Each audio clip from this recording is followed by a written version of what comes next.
Well, hello and welcome to our reading of Thucydides. I'm going to just read through and translate as we go the section from Book 1 of Thucydides, which is commonly known as the Pentakonta Itia, or the 50 Years.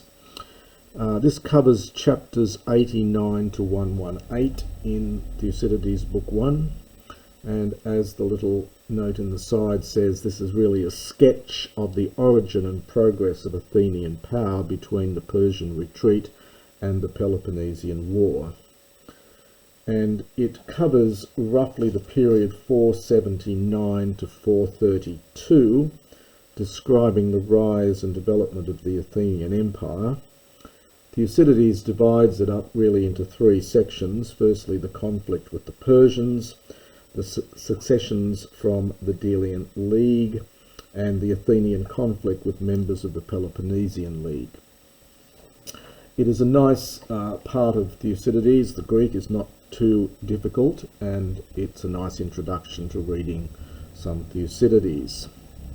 So it begins, Hoiga Athenaioi tropoi toioidi elthon epita pragmata en hois eoxthesan.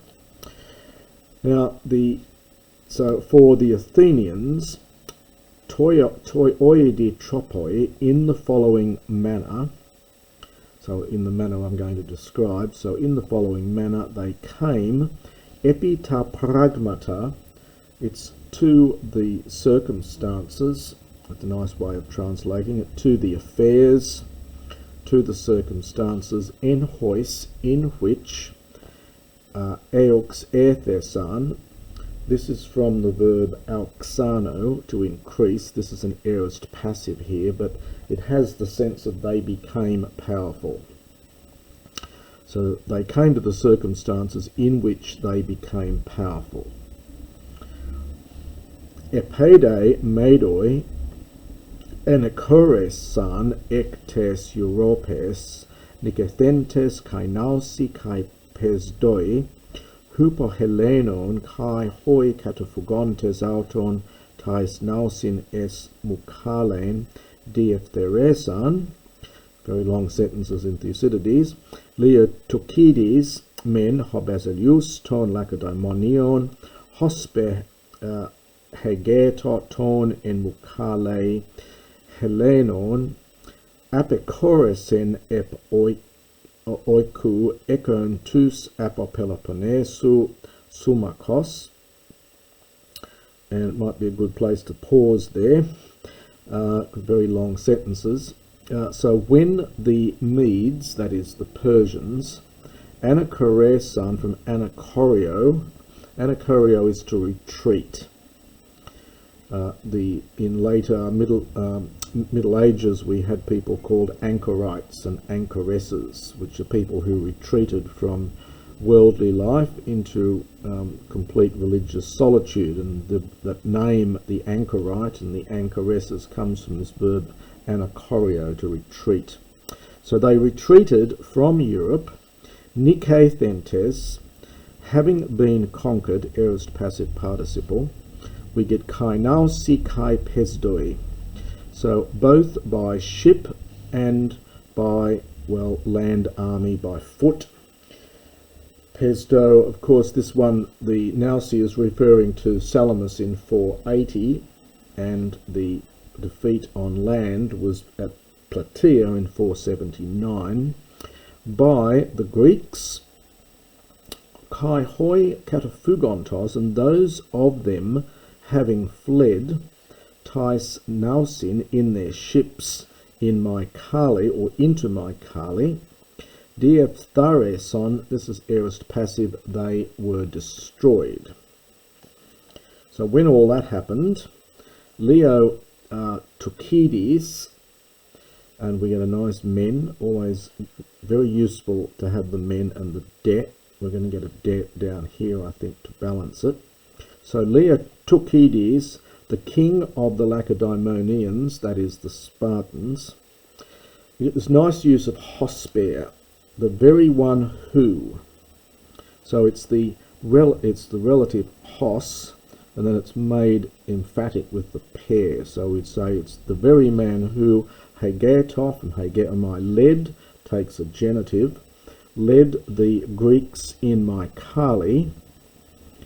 He, apokoreson, he returned, he went back, epoikou, home. Sort of idiomatic here, back to his house, so back home. Ekon to, so having the allies from the Peloponnesus. This sort of gives the impression that the Spartans returned home immediately after Mycale, but in fact Herodotus says that they followed the Athenian fleet to the Hellespont and then returned home once they saw that the bridge of boats had been destroyed and before the siege of Sestos. Now, balancing the men, we have a debt, but the Athenians and those allies from Ionia and the Hellespont, Aide Aphisterkotes, already having revolted from Aphistame, from Basileos, from the king. Now, when you get king with no article in Thucydides, in fact generally in Greek, it refers to the king, i.e. the king of Persia. So they don't use the article generally with the king of Persia. So already having revolted from the king, Hypomenantes, having remained behind, Polyorkun, from Polyorkio, they began to besiege, it's imperfect, Sestos, genitive absolute, which the Medes held. Thucydides, of course, as with most Greek prose, is very fond of the use of the genitive absolute. Kai epi kemasantes, this is from epi kemasdo, having spent the winter there.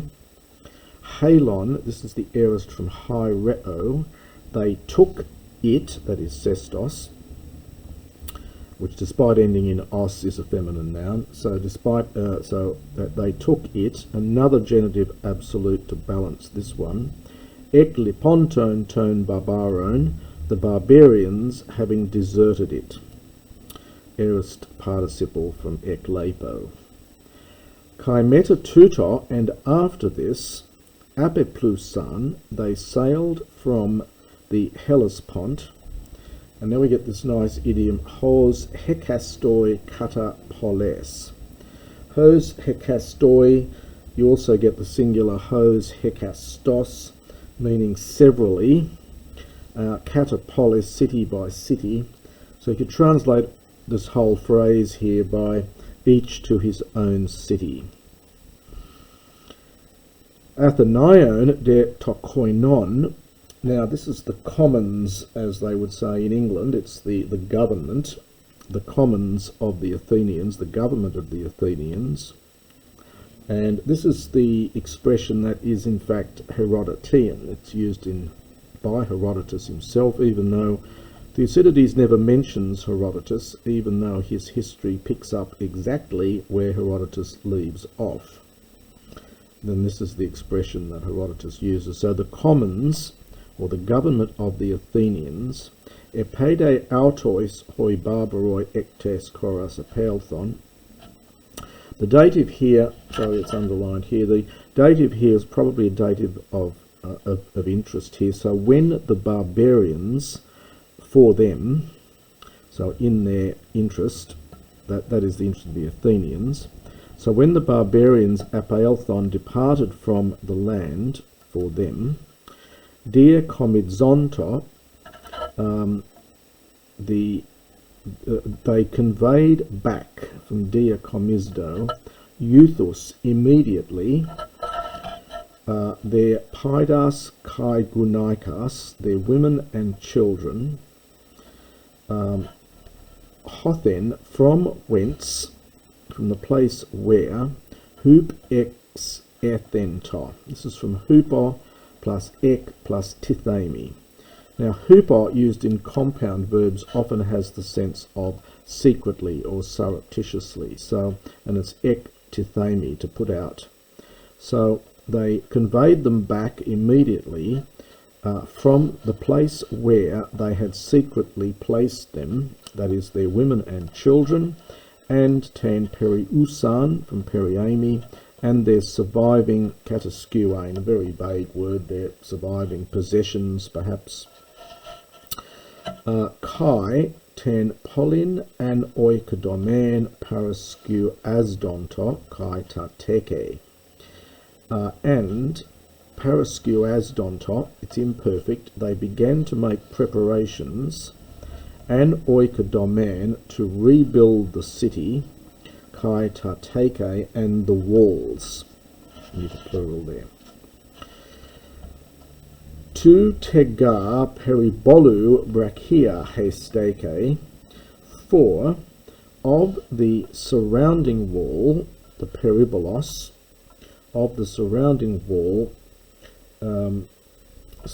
brachia, well, small pieces, perhaps a small remnant, this is neuter plural here, so small pieces, a small remnant, hesteke, stood, so what was standing, kai oikiai, and then we're going to split this into hoimen and oligoi de, and we get a slight chiasmus here because it's hymen palai, and then we get oligoi de.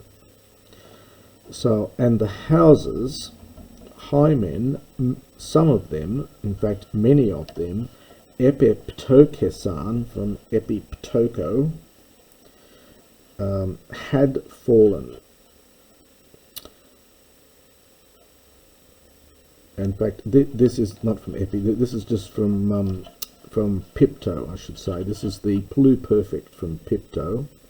So you get a reduplication plus an augment. So the houses, many of them had fallen, but oligai, a few, periasen, survived. In which autoi esgenosen hoi dunatai ton person, in which the dunatoi, the most powerful, that is the highest ranks of the Persians, they themselves, esgenosan, they had taken shelter. This is from skeinoo. Skene is a tent, and so perhaps take shelter might be the right translation here for this one. So in which the Persians of highest rank themselves had taken shelter. The aorist from skeinoo is the verb here, and that's chapter 89.